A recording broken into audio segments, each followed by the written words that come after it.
folks, we are getting ready to finish this garage with the Rust-Oleum Rock Solid, and there are tons of awesome videos online. Rust-Oleum's got their own, but one thing I didn't see a lot of information on is how do you paint over the rock solid if you've waited a while to recoat it.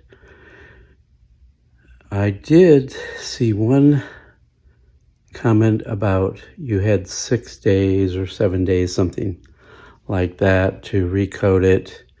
And I've seen some people post videos with disasters that they had when they recoated it.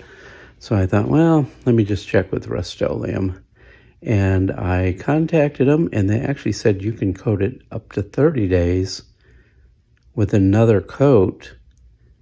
But they recommend that you clean it up and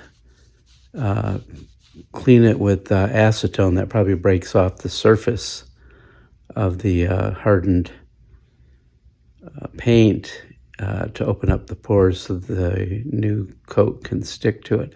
They said if you wait after 30 days, then you got to sand it down with like 80 grit, something like that. So I thought I'd just bring this up because there's probably quite a few people like me who have asked themselves, so what am I going to do now?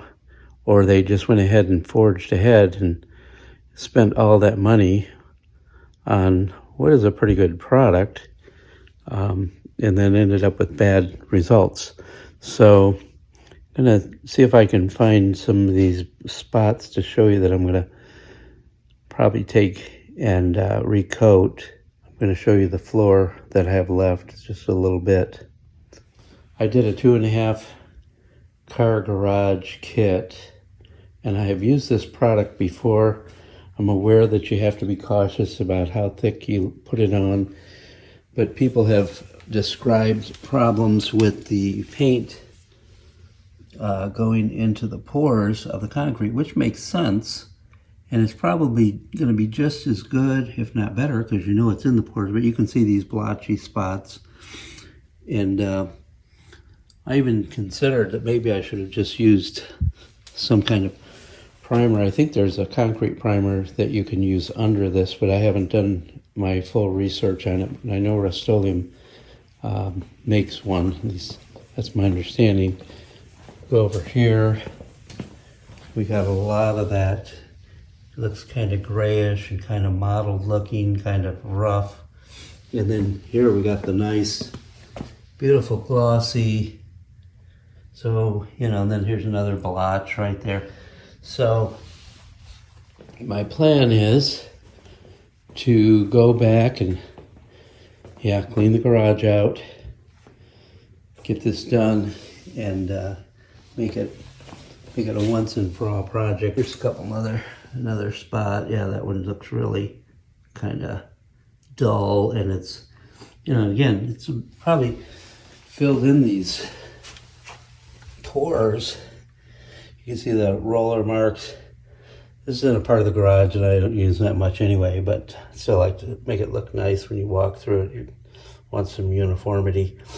I think it's the concrete itself is probably sealed with the paint, but tomorrow's going to be another day where we put out some of the main parts of the garage, get it recoated. I've got some acetone here. I don't know if you've been to the hardware lately, but these solvents used to be fairly inexpensive, but they get pretty pricey. For this 1 quart can was $10 at Lowe's. And I'm not complaining about Lowe's. I think their prices are competitive. It's just that solvent prices, I think, have gone up considerably over the last several years, just like everything else. We checked with, I think, Ace Hardware and True Value. I think a quart can's about $13. I was hoping to get a gallon can. Those are $30, I believe, at the Ace Hardware. So those are some things you got to think about.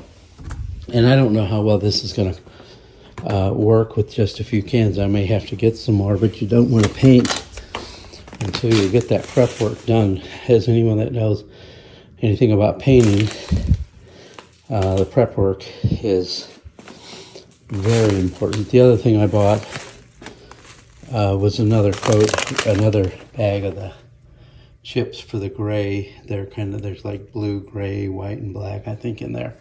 Because I did run pretty thin on some of the chips. You can see right here, a lot of it has to do with how much you throw there, but eventually I'm going to run out, and I did. Again, not complaining. I could leave it the way it is right now, but you can see right here, I was pretty much out of chips. By the time I got to some of these areas, there wasn't anything left to throw on it. So, this is one of those things, you want to get it done, you want it to look nice, and then every time you walk through your garage, you kind of get a little smile, knowing that it's going to be sealed off. If you spill some oil or you get snow, salt, water, mud, it's just going to come right up and your garage is going to look nice. So I'm going to go back to that email message and copy it and put it in the video. So best of luck to everyone else that's going down this road. We've used the Rust-Oleum garage floor products for years. We've used the lower level epoxies. Now we're going to the rock solid, and the videos I've seen say that the rock solid truly does have a good high gloss, and I will have to attest to that. That's pretty slick. It looks wet. When we first were considering walking on it, it almost looked like it hadn't dried, but you put your fingers on it and it's definitely dry. It's been a good 2 weeks. You can walk on it in about 8 hours, and then you're not supposed to drive on it, I think, for 24 to 36 hours. So it's just one of those things, just give yourself some time, don't rush it, and you'll be pleased with the results as long as you take caution to prep the garage. And like I said, there's tons of videos that have excellent information about the prep work. That is the most important thing. And then the second most important thing, I would say, is when you start to spread the material, don't be too generous because you will run out. Number 3, they talk about the curing time. It's summer down here in Tennessee. I think, if I'm not mistaken, the package told me 30 to 45 minutes. And I believe it was in the 90s. And they do tell you, depending on what time of the day, if it's cooler, then you have more time. If it's warmer, you have less time. But I can tell you, I don't think I even had 30 minutes on my mix before I could feel it. It was curing up on me and the bag was getting warm. So be real careful, because you've got to be able to know where you're going to spread it, how much time you're going to put on doing the trim, if you're going to do the edges, and how long you're going to spend laying it down. Because once the stuff starts to cure, you're done. You can't use it. It's rubber, so it's like a big blob of glue that's hardened or hardening. So that's one thing I would say. If you live in a really warm area, especially places like Florida, Arizona, or Texas, in the south, or even in the north during the summer when it's real hot, don't overestimate the amount of time you have. There's no way you can reverse that once the clock starts and you start rolling it in. You've got to move. You've got to kind of know what you're going to do before you start, so you don't get behind the 8 ball. So hope this helps. If you like this video, press the like button, please. Thank you.